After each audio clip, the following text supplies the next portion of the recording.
Every massive logistics empire in the history of the world has had to answer one fundamental question. Who pays for the fleet? You cannot move millions of packages. You cannot shuttle millions of human beings across every city on Earth every single day without vehicles. Thousands of them. Vans, trucks, sedans, SUVs. And every single one of those vehicles costs real money to purchase, to insure, to fuel, to maintain, and to repair. That is billions of dollars in infrastructure. That is the cost of doing business. That is the price of building an empire. My name is Spencer Pettiford. I am a lead investigator. And tonight, we are going to look at the metal cages you spend your lives inside. We are going to expose the predatory subprime leasing trap that built their empire. We are going to show you exactly how they turned your desperation into their profit margin. Welcome to The Algorithm from Hell, Episode 8. The disposable fleet. Look at Amazon. Look at United Parcel Service. Look at FedEx. These are logistics empires that operate at a scale most people cannot even comprehend. Hundreds of thousands of vehicles on the road at any given moment. And in a traditional business model, the corporation assumes the cost of its own infrastructure. The company buys the trucks. The company pays for the maintenance. The company carries the liability. That is how business has worked for centuries. But the gig economy cartel looked at that multi-billion-dollar expense and decided they did not want to pay it. They looked at that line item on the balance sheet and they saw an opportunity to make it disappear. Not by eliminating the cost, but by forcing someone else to absorb it. They looked at their workforce, millions of independent contractors desperate for income, people who had been locked out of traditional employment. People who were one missed paycheck away from disaster, and they saw the perfect victims. They decided to shift the entire financial burden of building a global transportation network onto the shoulders of the exact people who could least afford it. This was not innovation. This was not disruption. This was the oldest trick in the capitalist playbook, dressed up in tech jargon and sold to the public as progress. They called it the sharing economy. They called it flexibility. They called it freedom. What they actually built was a machine for extracting wealth from the poor and concentrating it in the hands of billionaires. To understand the scope of the trap, we have to look at the initial promise. When the gig economy was first exploding, the marketing was relentless. It was everywhere. Drive your own car. Be your own boss. Make your own hours. Turn your depreciating asset into a cash-generating machine. It was a beautiful story, and millions of Americans took the bait. They took their personal Honda Civics and their Toyota Camrys and their Ford Fusions, cars they had saved for years to buy, cars they needed to drive their own children to school, and they started driving, all day and all night. They drove through rush-hour traffic and through empty streets at 3 in the morning. They drove in rain and snow and blistering heat. And every single mile they drove, they believed they were building something for themselves. But a car is not a magical infinite resource. It is not a bottomless well of profitability. It is a machine with a finite lifespan. Every single mile you drive, the engine degrades. The transmission wears down. The brake pads thin out. The tires lose their tread. The oil breaks down. By forcing you to use your personal vehicle for commercial labor at a sub-minimum wage, the cartel was essentially tricking you into slowly donating your car to their corporation piece by piece. They did not tell you the truth. They did not tell you that commercial driving wears out a vehicle 5 times faster than normal use. They did not tell you that the average rideshare driver puts 60,000 miles on their car every single year. They did not tell you that every mile you drove for them was a mile of value being stripped from your own asset. They did not tell you that the moment you signed up, your car stopped being your car and started being their factory equipment, funded entirely by you. They smiled in their commercials while they stripped the equity from your vehicle and transferred it to their stock price. They laughed all the way to their IPO while you watched your check engine light come on. Eventually, the inevitable happened. The personal cars started to die. Transmissions blew, head gaskets cracked, timing belts snapped, catalytic converters failed, And because the cartel was paying drivers an average net wage of $5.12 an hour, the drivers did not have the $3,000 saved up to fix their engines. They did not have a savings account. They did not have a safety net. They had nothing. The drivers were suddenly stranded. No car meant no income. No income meant no rent. No rent meant eviction. These were not just broken vehicles. These were shattered lives. These were families thrown into crisis because a corporation built a multi-billion-dollar empire on the backs of workers it never intended to compensate fairly. The drivers who had given everything were left with nothing but a dead car and a mountain of debt. The cartel was facing a massive crisis of its own. Their fleet was breaking down. Their workforce was being sidelined by the thousands every single week. They were losing supply exactly when demand was skyrocketing. Investors were asking questions. Growth targets were being missed. They needed a solution fast. They needed to keep the drivers on the road. But here is the thing. They still did not want to pay for it.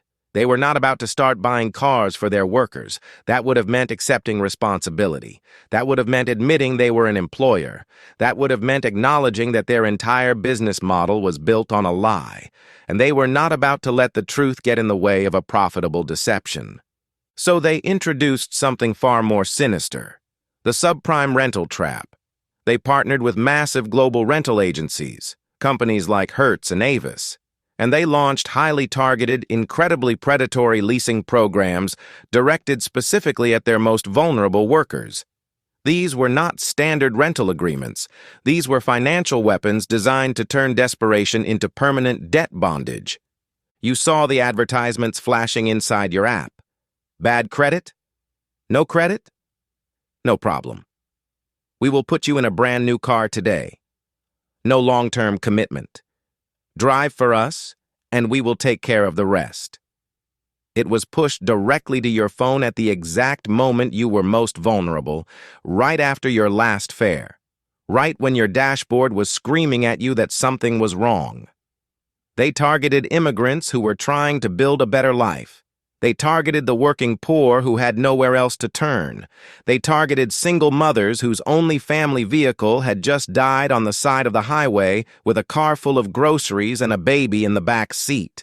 They targeted people who were locked out of the traditional banking system, people who could never get approved for a standard auto loan, people who had been rejected by every bank and every credit union, and they handed them the keys to a brand new sedan with a smile and a weekly payment they knew would be impossible to escape. It sounded like a lifeline. It sounded like salvation. But it was a financial straitjacket. It was a trap designed to keep you locked in permanent servitude, generating profit for the cartel while you sank deeper and deeper into a hole you could never climb out of. They knew exactly what they were doing. This was not an oversight. This was not an unintended consequence. This was the plan. Let us look at the actual math of these rental agreements, because the numbers are staggering. If you lease a vehicle through the cartel's subprime partners, you are not paying a standard monthly rate. You are paying an inflated, commercial, weekly premium designed to extract the maximum amount of money from people who have the least ability to pay it. Our investigation found that drivers were paying anywhere from $250 to $400 every single week just for the privilege of holding the keys. That is over $1,200 a month for a basic compact car. That is $15,000 a year for a vehicle that retails for $20,000. After just 1 year of driving, you have paid 3/4 of the car's value. But you do not own it. You own nothing. You are simply paying for the right to keep working. But the exorbitant price is not even the most insidious part of the trap. The true horror is how the payments are collected. You do not write a check to Hertz at the end of the month. You do not get to manage your own finances. The cartel integrated the rental billing directly into their own payroll software. The $300 weekly rental fee is automatically deducted from your gig app earnings before the money ever hits your bank account, before you buy groceries, before you pay rent, before you do anything with your own money. They take theirs first. They reinvented the 19th century company store. They brought back a system of economic control that we thought had been eradicated 100 years ago. Think about the psychological pressure of that arrangement. You wake up on Monday morning, and your bank account inside the app is already in the negative. You are $300 in the hole before you have even started the engine, before you have driven a single mile, before you have picked up a single passenger. You are already losing. You are no longer driving to make a profit. You are driving to dig yourself out of debt to your own boss. You are driving to survive. You have to drive 30, 40, sometimes 50 hours a week just to hit the break-even point on the rental car. 50 hours of your life. 50 hours away from your family, 50 hours of wear and tear on your body, 50 hours of stress and danger and exhaustion. Only after you have surrendered those 50 hours to pay off the cartel's leasing partner are you finally allowed to start earning money to feed your family. And remember what we covered in the last episode. You are doing all of this while being subjected to the digital Skinner box. You are doing this while the algorithm uses dark patterns, false urgency, and the threat of the penalty box to force you into accepting unprofitable $3 deliveries. You are doing this while the algorithm is actively working against you, manipulating your behavior, breaking your will, conditioning you to accept less and less money for the same amount of work. You are fighting a machine that knows your financial desperation down to the penny. The algorithm sees your negative balance. It sees that you owe $300 this week. And it uses that knowledge like a weapon against you, pushing the worst fares at you with countdown timers and threats, knowing you have no choice but to accept them. If you get sick, you still owe the $300. If you are throwing up in a gas station bathroom because you have been driving 14 hours straight, you still owe the $300. If you want to take a week off to spend time with your children, to attend a parent-teacher conference, to watch your kids' little league game, you still owe the $300. The rental fee is a fixed, immovable weight that crushes you regardless of your circumstances. There is no mercy in the algorithm's accounting. There is no humanity in the code. And if you cannot make the payment, they do not just take the car back. They do not work with you. They do not offer a payment plan. They do not care that your kid is sick. They do not care that your hours got cut. They do not care about your situation at all. They deactivate your driver account instantly. With the press of a button, they cut off your only source of income. They leave you stranded, unemployed, and buried in rental debt with no way to pay it off because they just destroyed your ability to earn. It is the digital equivalent of being thrown out onto the street with nothing but a tank of gas you cannot afford to refill. You are an indentured servant. You are permanently tethered to the steering wheel by a subprime contract that was designed to keep you there forever. The algorithm ensures you can never afford to log off. It ensures you can never save enough money to escape. It ensures that your labor, your vehicle, your time, and your life belong to them.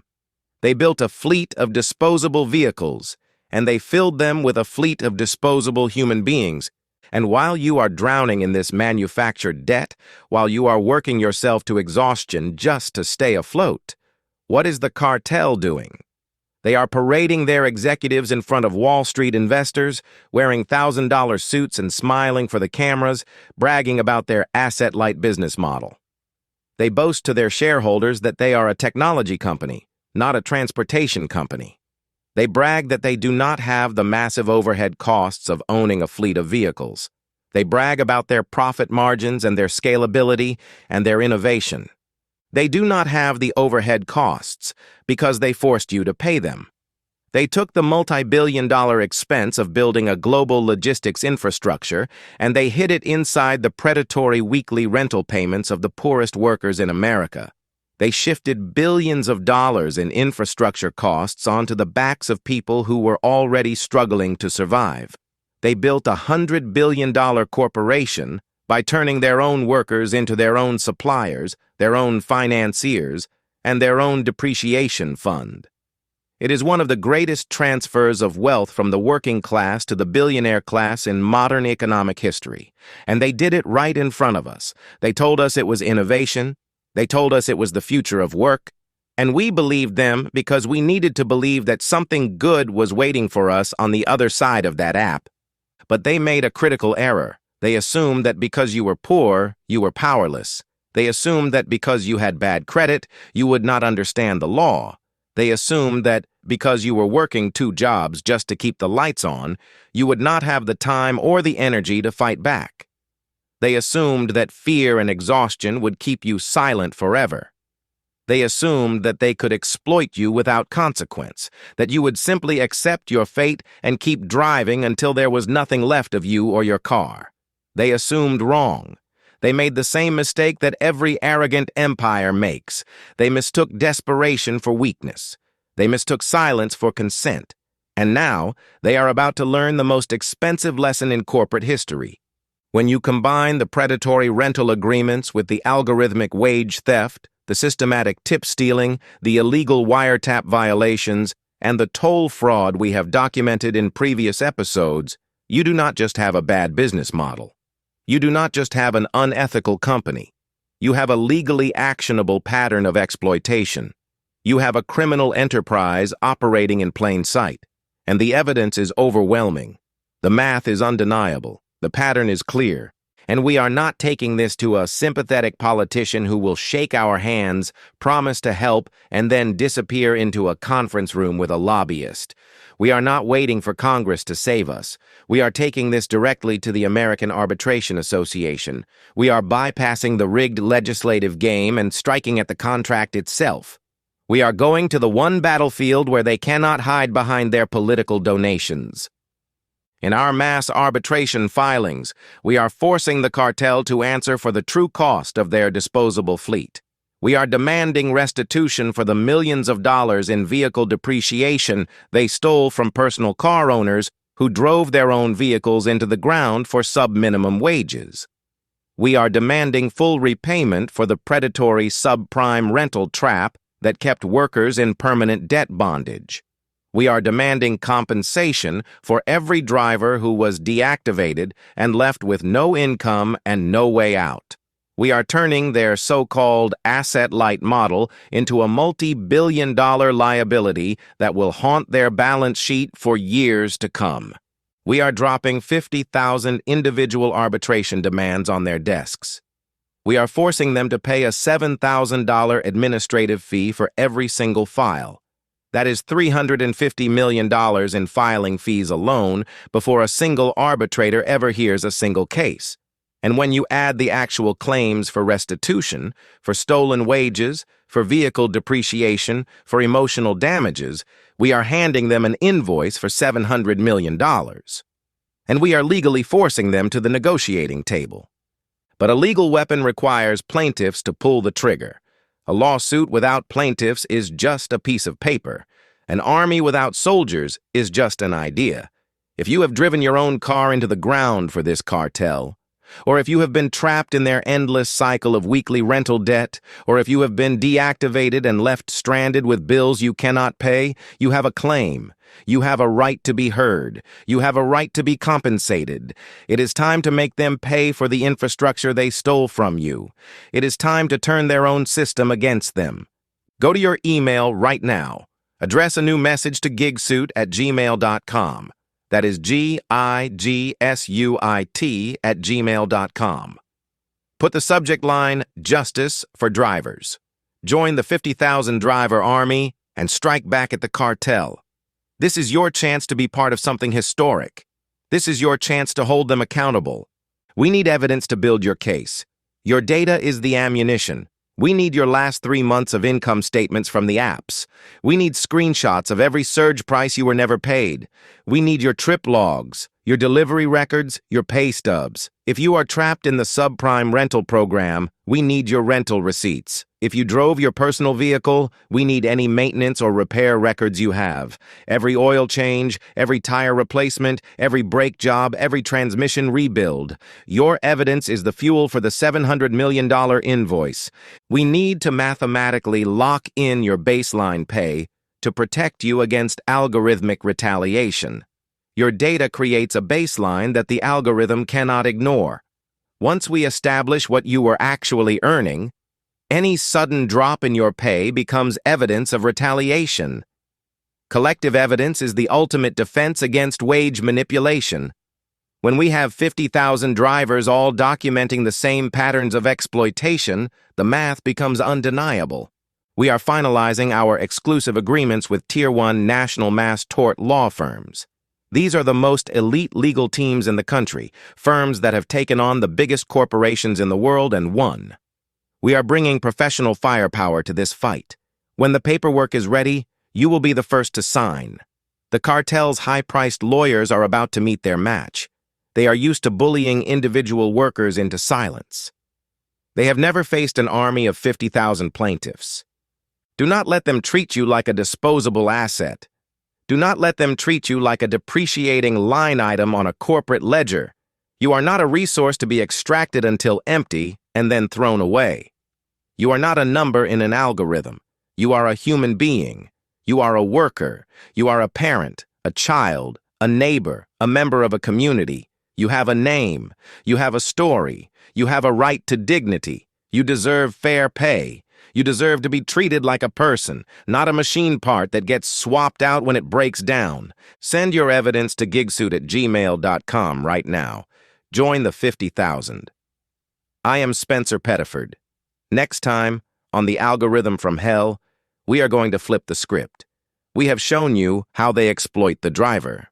Now we are going to show you how they gouge the customer. We are going to expose the surge illusion and prove how dynamic price-fixing steals from the passenger while starving the worker. We are going to prove the systematic manipulation of the entire marketplace. The trap is set. We have the evidence. We have the army. We have the invoice. The mathematical strike is ready to launch. The reckoning is no longer coming. It is here. Hold the line. We are the 50,000. Unfiltered, unforgiving, unapologetic.